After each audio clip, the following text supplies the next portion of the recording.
On va terminer ce grand live en musique avec l'un des artistes israéliens qui s'exporte le plus à travers le monde, Aidan Rachel, qui est actuellement à Paris. Reportage Olivia Schmoll. Le public se presse pour assister au concert d'Aidan Rachel. L'artiste israélien joue à guichet fermé.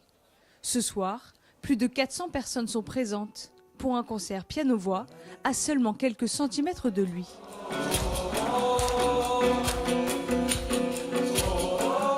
Une volonté du chanteur.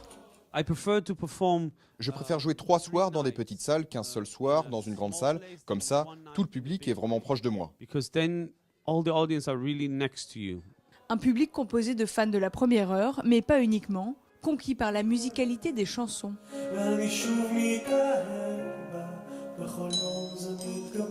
Ma femme adore ces chansons parce qu'elle a appris à parler hébreu avec ces chansons. J'adore tout, j'adore toutes ces chansons. Je suis un vrai fan. Ouais. Je ne parle pas hébreu, mais j'adore sa musicalité et son côté très hétéroclite. Accompagné par des dizaines d'artistes internationaux pendant 13 ans, dans le Aidan Rachel Project, il a redémarré une carrière solo il y a 3 ans. Mais dans son nouvel album, comme sur scène, il continue à inviter d'autres chanteurs.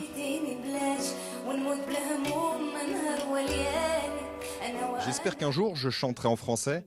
Le principal problème pour moi pour chanter en français, même pour apprendre une chanson, est qu'il y a beaucoup de voyelles qui n'existent ni en anglais ni en hébreu et qui sont très difficiles à dire.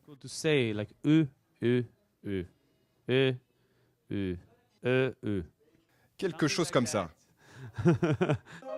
Sur Internet, ses clips atteignent les millions de vues, 20 millions pour cette chanson. Le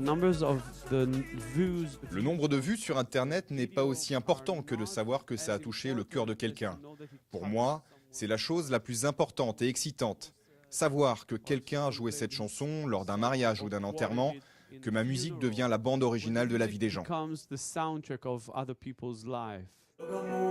Après une tournée en Europe et aux États-Unis, Aidan Rachel reviendra en Israël participer à la direction artistique de l'Eurovision en mai 2019 à Tel Aviv.